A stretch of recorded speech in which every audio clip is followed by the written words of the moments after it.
ಹೇ friends, ಎಲ್ಲರಿಗೂ ನಮಸ್ಕಾರ. ಈ ವಿಡಿಯೋ ತುಂಬಾ ಇಂಟ್ರೆಸ್ಟಿಂಗ್ ಆಗಿದೆ. ಈ ಕಥೆಯನ್ನು ನೀವು ಪೂರ್ತಿಯಾಗಿ ಕೇಳಿ ಆನಂದಿಸಿ. ಹಾಗೆ ಈ ಕಥೆಯಲ್ಲಿ ನಿಮಗೆ ನಮ್ಮ ಪಕ್ಕದ ಮನೆಯಲ್ಲಿ ಇರುವ ಆಂಟಿಯ ಮನೆಯಲ್ಲಿ ನಡೆದ ಘಟನೆಯಾಗಿದೆ. ಈ ಕಥೆಯನ್ನು ನೀವು ಪೂರ್ತಿಯಾಗಿ ಕೇಳಿ ಆನಂದಿಸಿ. ಹಾಗೆ ಈ ಕಥೆಯಲ್ಲಿ ಏನಾದರೂ ಅಕ್ಷರಗಳ ತಪ್ಪಾದಲ್ಲಿ ಕ್ಷಮೆ ಇರಲಿ. ಹಾಗೆ ಸಮಯ ವ್ಯರ್ಥ ಮಾಡುವುದು ಬೇಡ. ಬನ್ನಿ ಕಥೆ ಪ್ರಾರಂಭಿಸೋಣ.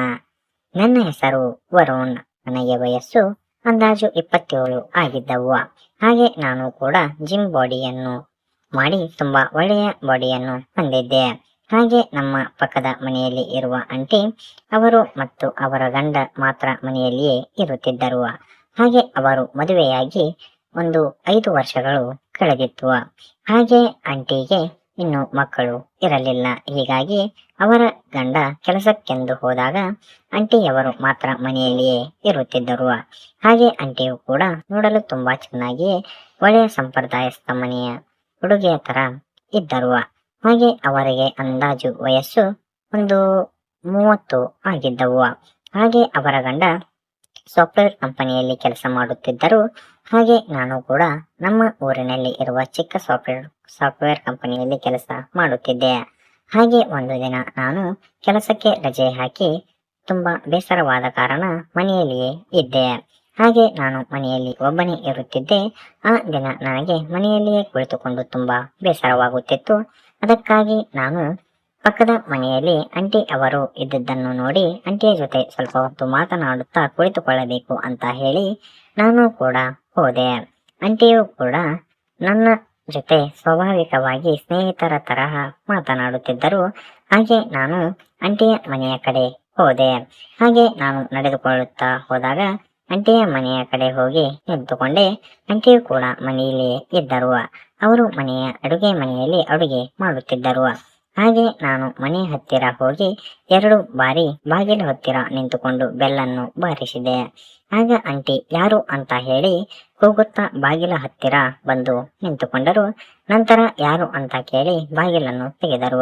ಆಗ ನಾನು ನಿಂತಿದ್ದನ್ನು ನೋಡಿ ಆಂಟಿ ಹೇಳಿದರು, ನೀನಾ, ಬಾ ಒಳಗೆ ಅಂತ ಹೇಳಿ ನನಗೆ ಕರೆದರು. ಹಾಗೆ ನಾನು ಕೂಡ ಮುಗುಳ್ನಗುತ್ತಾ ಒಳಗೆ ಹೋಗಿ ಕುಳಿತುಕೊಂಡೆ. ನನ್ನನ್ನು ಕರೆದುಕೊಂಡು ಹೋಗಿ ಸೋಫಾದ ಮೇಲೆ ಕೂರಿಸಿದರು. ಹಾಗೆ ಆಂಟಿಯು ಕೂಡ ಅಲ್ಲಿಯ ಪಕ್ಕದಲ್ಲಿ ಕುಳಿತುಕೊಂಡರು. ನಂತರ ನಾನು ಕೂಡ ಮೆಲ್ಲನೆ ಹೋಗಿ ಕುಳಿತುಕೊಂಡೆ. ಆಂಟಿ, ನನಗೆ ನೀವು ಇಲ್ಲಿ ಕುಳಿತುಕೊಳ್ಳಿ, ನಿಮಗಾಗಿ ನಾನು ಚಹಾವನ್ನು ಮಾಡಿಕೊಂಡು ತರುತ್ತೇನೆ ಅಂತ ಹೇಳಿ ಆಂಟಿ ಹೇಳಿದರು. ಅದಕ್ಕೆ ನಾನು ಸರಿ ಆಯ್ತು ಅಂತ ಹೇಳಿ ಕುಳಿತುಕೊಂಡೆ. ಆಂಟಿಯು ಕೂಡ ಒಳಗಡೆ ಚಹಾವನ್ನು ತರಲು ಅಡುಗೆ ಮನೆಗೆ ಹೋದರು. ಅದಕ್ಕೆ ನಾನು ಕೂಡ ಸರಿ ಆಯ್ತು ಆಂಟಿ ಅಂತ ಹೇಳಿ ಅಲ್ಲಿಯೇ ಟಿವಿ ನೋಡುತ್ತಾ ಸುಮ್ಮನೆ ಕುಳಿತುಕೊಂಡಿದ್ದೆ. ಆಗ ಆಂಟಿ ಸ್ವಲ್ಪ ಸಮಯದ ನಂತರ ಚಹಾವನ್ನು ಮಾಡಿಕೊಂಡು ತರುತ್ತಿದ್ದರು. ಆಂಟಿ ಚಹಾವನ್ನು ತರುವಾಗ ನನಗೆ ಒಂದು ವಿಷಯ ಕಾಣಿಸಿತು. ಅದೇನೆಂದರೆ, ಆಂಟಿ ಅವರು ಬೆಳೆಸಿದ ಗಿಡದಲ್ಲಿಯೇ ದಪ್ಪವಾದ ಮಾವಿನ ಹಣ್ಣುಗಳು ನನಗೆ ಪರಿಚಯವಾದವು. ಹಾಗೆ ಆ ಮಾವಿನ ಹಣ್ಣುಗಳು ತುಂಬಾ ದಪ್ಪವಾಗಿ ಹಾಗೆ ರಸಭರಿತವಾಗಿಯೇ ಇದ್ದವು. ಹಾಗೆ ನೀವು ಕೂಡ ಯಾವ ರೀತಿಯ ಮಾವಿನಕಾಯಿಗಳನ್ನು ಸೇವಿಸಿದ್ದೀರಾ ಅಂತ ಕೂಡ ಕಾಮೆಂಟ್ ಮಾಡಿ. ಹಾಗೆ ನಾನು ಆ ರೀತಿಯ ಮಾವಿನಕಾಯಿಗಳನ್ನು ಮೊದಲ ಬಾರಿಗೆ ನೋಡುತ್ತಿದ್ದ ಕಾರಣ ನನಗೂ ಕೂಡ ಏನೋ ಒಂಥರ ಖುಷಿ ಆಯಿತು. ಏಕೆಂದರೆ ನನಗೆ ಆ ರೀತಿಯ ಮಾವಿನ ಹಣ್ಣುಗಳು ಅಂದರೆ ತುಂಬಾ ಇಷ್ಟ. ಹೀಗಾಗಿ ನಾನು ಕೂಡ ಯಾವ ರೀತಿಯ ಮಾವಿನಕಾಯಿಗಳನ್ನು ಸೇವಿಸಿದ್ದೆ ಅಂತ ಹೇಳಿ ಯೋಚಿಸುತ್ತಾ ಕುಳಿತುಕೊಂಡೆ. ಅಷ್ಟರಲ್ಲಿ ನನಗೆ ಬೇಗ ನೀವು ಯಾವ ರೀತಿಯ ಮಾವಿನಕಾಯಿಗಳನ್ನು ಸೇವಿಸಿದ್ದೀರಾ ಅಂತ ಕಾಮೆಂಟ್ ಮಾಡಿ. ಹಾಗೆ ನಮ್ಮ ಚಾನಲ್ಗೆ ನೀವು ಹೊಸಬರಾಗಿದ್ದರೆ ನಮ್ಮ ಚಾನಲ್ ಅನ್ನು ಸಬ್ಸ್ಕ್ರೈಬ್ ಮಾಡಿ. ಹಾಗೆ ಈ ವಿಡಿಯೋದಲ್ಲಿ ಏನಾದರೂ ತಪ್ಪಾಗಿದ್ದರೆ ಅಕ್ಷರಗಳ ತಪ್ಪಾದಲ್ಲಿ ಕ್ಷಮೆ ಇರಲಿ. ಹಾಗೆ ನೀವು ನಮ್ಮ ಚಾನಲ್ಗೆ ಹೊಸಬರಾಗಿದ್ದರೆ ನಮ್ಮ ಚಾನಲ್ಗೆ ಸಪೋರ್ಟ್ ಮಾಡಿ. ಹಾಗೆ ಆಂಟಿ ಬಂದು ನನಗೆ ಚಹಾವನ್ನು ಕೊಟ್ಟರು. ಹಾಗೆ ನಾನು ಆಂಟಿ ಅವರ ಗಿಡದಲ್ಲಿ ಇರುವ ಮಾವಿನಕಾಯಿಗಳನ್ನು ಹೇಗೆ ಪಡೆದುಕೊಳ್ಳಬೇಕು ಅಂತ ಯೋಚಿಸುತ್ತಾ ಕುಳಿತುಕೊಂಡಿದ್ದೆ. ನನಗೆ ಪಡೆದುಕೊಳ್ಳಬೇಕು ಅಂತ ಕೂಡ ಅನಿಸಿತ್ತು. ಅದಕ್ಕೆ ನಾನು ಆ ಆಂಟಿಗೆ ಕೇಳುವುದು ಹೇಗೆ ಅಂತ ನನಗೆ ತಿಳಿಯಲಿಲ್ಲ. ಅದಕ್ಕಾಗಿ ನಾನು ಯೋಚಿಸುತ್ತಾ ಕುಳಿತುಕೊಂಡೆ. ಹಾಗೆ ಆಂಟಿಯು ಕೂಡ ಅಲ್ಲಿಯೇ ಪಕ್ಕದಲ್ಲಿ ಸೋಫಾದ ಮೇಲೆ ಕುಳಿತುಕೊಂಡರು. ಹಾಗೆ ಟಿವಿಯನ್ನು ಮತ್ತೆ ಆಫ್ ಆದ ಕಾರಣ ಅದನ್ನು ಆನ್ ಮಾಡಲು ಆಂಟಿ ಹೋದರು. ಹಾಗೆ ರಿಮೋಟ್ ಅನ್ನು ತೆಗೆದುಕೊಳ್ಳಲು ಹೋದಾಗ ರಿಮೋಟ್ ಕೈ ತಪ್ಪಿ ಕೆಳಗೆ ಬಿದ್ದಿತ್ತು. ಆ ರಿಮೋಟ್ ಅನ್ನು ತೆಗೆದುಕೊಳ್ಳಲು ಹೋದಾಗ ನನಗೆ ಮತ್ತೆ ಗಿಡದಲ್ಲಿ ಇರುವ ಮಾವಿನಕಾಯಿಗಳು ಕಂಡವು. ಆ ಮಾವಿನಕಾಯಿಗಳನ್ನು ನಾನು ಅಂದುಕೊಂಡಿದ್ದಕ್ಕಿಂತ ತುಂಬಾ ದಪ್ಪವಾಗಿದ್ದವು, ಹಾಗೆ ತುಂಬಾ ರಸಭರಿತವಾಗಿ ಇದ್ದವು. ನೀವು ಕೂಡ ಯಾವ ರೀತಿಯ ಮಾವಿನಕಾಯಿಗಳನ್ನು ಸೇವಿಸಿದ್ದೀರಾ ಅಂತ ಕೂಡ ಕಾಮೆಂಟ್ ಮಾಡಿ. ಹಾಗೆ ಆ ಮಾವಿನಕಾಯಿಗಳು ಹೇಗೆ ಪಡೆದುಕೊಳ್ಳಬೇಕು ಅಂತ ನಾನು ಸೋಫಾದ ಮೇಲೆ ಕುಳಿತುಕೊಂಡು ಚಹಾವನ್ನು ಕುಡಿಯುತ್ತಾ ಯೋಚಿಸುತ್ತಾ ಕುಳಿತುಕೊಂಡಿದ್ದೆ. ಹಾಗೆ ನಾನು ಆಂಟಿಯ ಜೊತೆ ಮಾತನಾಡುತ್ತಾ ಕುಳಿತುಕೊಂಡೆ. ಹಾಗೆ ಅಂಕಲ್ ಎಲ್ಲಿ ಹೋಗಿದ್ದಾರೆ ಅಂತ ಕೇಳಿದಾಗ, ಅಂಕಲ್ ಕಾಣುತ್ತಿಲ್ಲವಲ್ಲ ಅಂತ ಆಂಟಿಗೆ ನಾನು ಕೇಳಿದಾಗ, ಅದಕ್ಕೆ ಆಂಟಿ ಅವರು ಕೆಲಸಕ್ಕೆಂದು 4 ದಿನಗಳ ಕಾಲ ಬೇರೆ ಊರಿಗೆ ಹೋಗಿದ್ದಾರೆ, ಅದಕ್ಕಾಗಿ ನಾನು ಮನೆಯಲ್ಲಿ ಒಬ್ಬಳೇ ಇರಬೇಕಾದ ಪರಿಸ್ಥಿತಿ ಬಂದಿದೆ ಅಂತ ಆಂಟಿ ಹೇಳಿದರು. ಹಾಗೆ ನಾನು ಮನೆಯಲ್ಲಿ ಒಬ್ಬಳೇ ಇರಬೇಕು, ಅದೇ ನನಗೆ ಚಿಂತೆಯಾಗಿದೆ ಅಂತ ಆಂಟಿ ಹೇಳಿದರು. ಅದಕ್ಕೆ ನಾನು, ಏಕೆ ಆಂಟಿ, ನಿಮಗೆ ಒಬ್ಬರೇ ಇದ್ದು ರೂಢಿ ಇಲ್ಲವಾ ಅಂತ ಕೇಳಿದಾಗ, ಅದಕ್ಕೆ ಆಂಟಿ ಬೇಸರದಿಂದ ಹೇಳಿದರು, ನಾನು ಒಂದು ತುಂಬು ಕುಟುಂಬದಲ್ಲಿ ಬೆಳೆದ ಬಂದವಳು, ನಾನು ಒಬ್ಬಳೇ ಇದ್ದು ನನಗೆ ಅಭ್ಯಾಸವಿಲ್ಲ, ಹೀಗಾಗಿ ಈ ಮನೆ ಕೂಡ ತುಂಬಾ ದೊಡ್ಡದಿದ್ದ ಕಾರಣ ನನಗೆ ಇಲ್ಲಿ ಒಬ್ಬಳೇ ಇರಲು ಆಗುವುದಿಲ್ಲ, ಅದಕ್ಕಾಗಿ ನನಗೆ ತುಂಬಾ ಯೋಚನೆಯಾಗಿದೆ ಅಂತ ಆಂಟಿ ಹೇಳಿದರು. ಅದಕ್ಕೆ ನನ್ನ ತಲೆಯಲ್ಲಿ ಒಂದು ವಿಚಾರ ಬಂದಿತ್ತು, ಅದೇನೆಂದರೆ ಆಂಟಿಯ ಹತ್ತಿರ ಅವರ ಗಿಡದಲ್ಲಿ ಇರುವ ಮಾವಿನಕಾಯಿಗಳನ್ನು ಇವತ್ತು ಪಡೆದುಕೊಳ್ಳಬೇಕು ಅಂತ ಯೋಚಿಸಿದೆ. ಹಾಗೆ ಗಿಡದಲ್ಲಿ ಇರುವ ಮಾವಿನಕಾಯಿಗಳು ಇದ್ದಾವೆ, ಅದಕ್ಕಾಗಿ ನಾನು ಆಂಟಿ ಅವರ ಮನೆಯಲ್ಲಿ ಇದ್ದು ಮಾವಿನಕಾಯಿಗಳನ್ನು ಪಡೆದುಕೊಂಡು ಸೇವಿಸಬೇಕು ಅಂತ ಯೋಚಿಸಿದೆ. ಅದಕ್ಕೆ ನಾನು ಆಂಟಿಯ ಹತ್ತಿರ ಒಪ್ಪಿಗೆ ಪಡೆದುಕೊಳ್ಳಬೇಕು ಅಂತ ಯೋಚಿಸಿದೆ. ನಾನು ಯೋಚಿಸುತ್ತಾ ಕುಳಿತಾಗ, ಹಾಗೆ ನಾನು ಚಹಾವನ್ನು ಕುಡಿದು ಗ್ಲಾಸನ್ನು ಕೆಳಗೆ ಇಟ್ಟೆ. ನಾನು ಯೋಚಿಸುತ್ತಾ ಸ್ವಲ್ಪ ಸಮಯದ ನಂತರ ಹಾಗೆ ಮಾತನಾಡುತ್ತಾ ಆಂಟಿ ಬೇಸರದಿಂದ ಕುಳಿತುಕೊಂಡಿದ್ದನ್ನು ನೋಡಿ, ನಾನು ಏಕೆ ಆಂಟಿ ಬೇಸರದಿಂದ ಕುಳಿತುಕೊಂಡಿದ್ದೀರಾ ಅಂತ ಕೇಳಿದಾಗ, ಅದಕ್ಕೆ ಆಂಟಿ ಏನಿಲ್ಲ ಬಿಡು ಅಂತ ಹೇಳಿ ಮತ್ತೆ ಸುಮ್ಮನೆ ಕುಳಿತುಕೊಂಡರು. ಅದಕ್ಕೆ ನನಗೆ ಕುತೂಹಲ ತಾಳಲಾರದೆ, ಅದಕ್ಕೆ ನಾನು, ಏನಿಲ್ಲ ಆಂಟಿ, ನಾನು ನಿಮ್ಮ ಫ್ರೆಂಡ್ ಅಂತ ಹೇಳಿ ತಿಳಿದುಕೊಂಡು ನನಗೆ ಹೇಳಿ ಅಂತ ಹೇಳಿದೆ. ಅದಕ್ಕೆ ಆಂಟಿ ಸರಿ ಆಯ್ತು ಅಂತ ಹೇಳಿ ಸ್ವಲ್ಪ ಸಮಯ ಯೋಚಿಸಿ ಅವರು ನನಗೆ ಅವರ ಜೀವನದ ಬಗ್ಗೆ ನನಗೆ ಹೇಳಿದರು. ಇಲ್ಲವರು ನನಗೆ ಮದುವೆಯಾಗಿ 5 ವರ್ಷ ಕಳೆಯಿತು, ನನಗೆ ಇನ್ನು ಮಕ್ಕಳು ಇಲ್ಲ, ಹಾಗೆ ನನಗೆ ನನ್ನ ಗಂಡನಿಂದ ಪ್ರೀತಿ ಸಿಗುತ್ತಿಲ್ಲ, ಏಕೆಂದರೆ ಅವರು ಕೆಲಸ ಅಂತ ಹೇಳಿ ಬೇರೆ ಊರಿಗೆ ಹೋಗುತ್ತಿರುತ್ತಾರೆ, ಅದಕ್ಕಾಗಿ ನನಗೆ ತುಂಬಾ ಬೇಸರವಾಗಿದೆ ಅಂತ ಆಂಟಿ ಹೇಳುತ್ತಾ ಸಪ್ಪೆ ಮುಖ ಮಾಡಿಕೊಂಡು ಕುಳಿತುಕೊಂಡರು. ಅದಕ್ಕೆ ನಾನು, ಇರಲಿ ಬಿಡಿ ಆಂಟಿ, ನಿಮ್ಮ ಹಣೆ ಬರಹದಲ್ಲಿ ಏನಿದೆ ಅದೇ ಆಗುವುದು ಅಂತ ಹೇಳಿದೆ.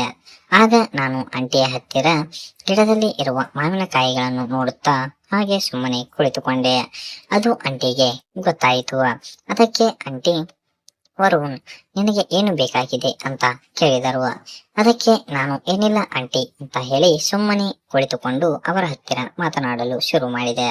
ಅಷ್ಟರಲ್ಲಿ ಆಂಟಿ ಮಾವಿನ ಹಣ್ಣುಗಳನ್ನು ನೋಡುತ್ತಿದ್ದದ್ದು ಗೊತ್ತಾಯಿತು. ಅದಕ್ಕೆ ಆಂಟಿ, ವರುಣ್ ನಿನಗೆ ಏನು ಬೇಕು ನನಗೆ ನೇರವಾಗಿ ಕೇಳು, ಏಕೆಂದರೆ ನನ್ನ ಕೈಲಿ ಆದರೆ ನಾನು ಸಹಾಯ ಮಾಡುತ್ತೇನೆ ಅಂತ ಹೇಳಿದಾಗ, ಅದಕ್ಕೆ ಆಂಟಿಯು ಕೂಡ ನಾನು ಸಹಾಯ ಮಾಡುತ್ತೇನೆ ಅಂತ ಹೇಳಿದರು. ಅದಕ್ಕೆ ನಾನು, ಏನಿಲ್ಲ ಆಂಟಿ, ನನಗೆ ಮಾವಿನಕಾಯಿಗಳು ಅಂದರೆ ತುಂಬಾ ಇಷ್ಟ, ಅದಕ್ಕಾಗಿ ನಾನು ನಿಮ್ಮ ಗಿಡದಲ್ಲಿ ಇರುವ ಮಾವಿನಕಾಯಿಗಳನ್ನು ನನಗೆ ಕೊಡಬಹುದಾ ಅಂತ ಆಂಟಿಗೆ ನಾನು ನೇರವಾಗಿ ಕೇಳಿದೆ. ಅದಕ್ಕೆ ಆಂಟಿ ಒಂದು ಕ್ಷಣ ಯೋಚಿಸುತ್ತಾ ಗಿಡದಲ್ಲಿ ಇರುವ ಮಾವಿನಕಾಯಿಗಳನ್ನು ಇಟ್ಟುಕೊಂಡು ನಾನೇನು ಮಾಡುವುದು ಅಂತ ಹೇಳಿ ಅವರು ಯೋಚಿಸುತ್ತಾ ಕುಳಿತುಕೊಂಡರು. ಹಾಗೆ ವರುಣ್ಗೆ ಆ ಮಾವಿನಕಾಯಿಗಳನ್ನು ಕೊಟ್ಟರೆ ಅವನ ಬಾಯಾರಿಕೆಯಾದರೂ ತೀರುತ್ತದೆ ಅಂತ ಹೇಳಿ ಯೋಚಿಸಿದರು. ಹಾಗೆ ಆಂಟಿ ಅವರು ಗಿಡದಲ್ಲಿ ಇರುವ ಮಾವಿನಕಾಯಿಗಳನ್ನು ಸಂಕೋಚ ಪಡದೆ ನನ್ನ ಕೈಗೆ ತೆಗೆದು ಕೊಟ್ಟರು.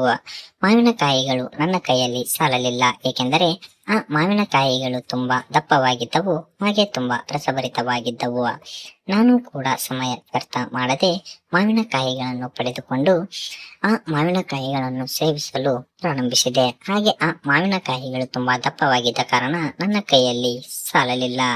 ಹಾಗೆ ನಾನು ಆ ಮಾವಿನಕಾಯಿಗಳನ್ನು ಸೇವಿಸಿ ಟೇಸ್ಟಿಯಾಗಿ ಇದ್ದವು.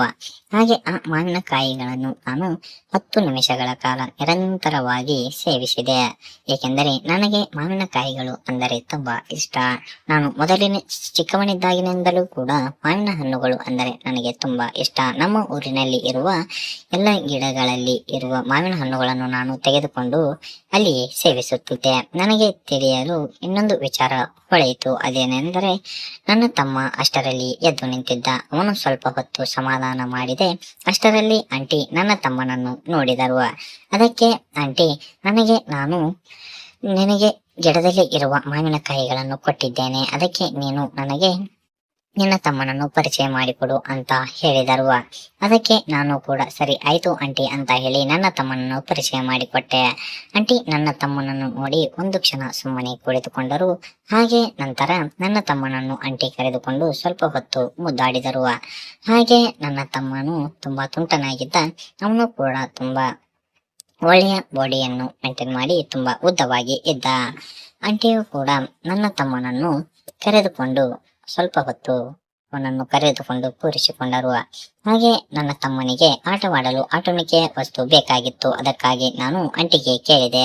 ಅದಕ್ಕೆ ಆಂಟಿ, ಈಗ ನನಗೆ ಮಾಡಲು ತುಂಬಾ ಕೆಲಸವಿದೆ, ಅದಕ್ಕಾಗಿ ನಾನು ಇವತ್ತು ಸಂಜೆಗೆ ನಿನಗೆ ಆ ವಸ್ತುವನ್ನು ನಿನಗೆ ಕೊಡುತ್ತೇನೆ. ನನ್ನ ಹತ್ತಿರ ಕಬೋರ್ಡ್ ನಲ್ಲಿ ಇರುವ ವಸ್ತುವನ್ನು ನನ್ನ ತಮ್ಮನಿಗೆ ಆಟವಾಡಲು ಕೊಡುತ್ತೇನೆ ಅಂತ ಆಂಟಿ ಹೇಳಿ ನನ್ನ ತಮ್ಮನನ್ನು ನನಗೆ ಕೊಟ್ಟರು. ಹಾಗೆ ನಿನ್ನ ತಮ್ಮನನ್ನು ಆಟವಾಡಿಸು ಅಂತ ಹೇಳಿ ಆಂಟಿ ಹೇಳಿದರು. ಹಾಗೆ ನನ್ನ ತಮ್ಮನನ್ನು ಆಟವಾಡಿಸಿದರ ಬಗ್ಗೆ, ಆ ಆಟೋಣಿಕೆಯ ವಸ್ತುವಿನ ಜೊತೆ ಆಟವಾಡಿಸಿದರ ಬಗ್ಗೆ ಮುಂದಿನ ವಿಡಿಯೋದಲ್ಲಿ ನೋಡೋಣ. ಈ ವಿಡಿಯೋ ಇಷ್ಟವಾದಲ್ಲಿ ಲೈಕ್ ಮಾಡಿ, ಶೇರ್ ಮಾಡಿ, ಸಬ್ಸ್ಕ್ರೈಬ್ ಮಾಡಿ, ಹಾಗೆ ನಮ್ಮ ಚಾನಲ್ಗೆ ಸಪೋರ್ಟ್ ಮಾಡಿ. ಈ ವಿಡಿಯೋ ಕಾಲ್ಪನಿಕವಾಗಿದ್ದು ಮನೋರಂಜನೆ ಉದ್ದೇಶದಿಂದ ಮಾಡಲಾಗಿದೆ. ಈ ಕಥೆಯನ್ನು ನೀವು 18 ವಯಸ್ಸು ಮೇಲ್ಪಟ್ಟ ಯುವಕರು ಮಾತ್ರ ನೋಡಬೇಕಾಗಿ ವಿನಂತಿ. ಹಾಗೆ ಈ ವಿಡಿಯೋವನ್ನು ನೀವು ಪೂರ್ತಿಯಾಗಿ ನೋಡಿದ್ದಕ್ಕಾಗಿ ನಿಮಗೆ ಅನಂತ ಧನ್ಯವಾದಗಳು. ಇದೇ ರೀತಿ ನಿಮ್ಮ ಸಪೋರ್ಟ್ ನಮ್ಮ ಚಾನಲ್ ಮೇಲೆ ಸದಾಕಾಲ ಹೀಗೆ ಇರಲಿ. ಈ ವಿಡಿಯೋ ಪೂರ್ತಿ ನೋಡಿದ್ದಕ್ಕಾಗಿ ನಿಮಗೆ ಧನ್ಯವಾದಗಳು. ಎಲ್ಲರಿಗೂ ನಮಸ್ಕಾರ.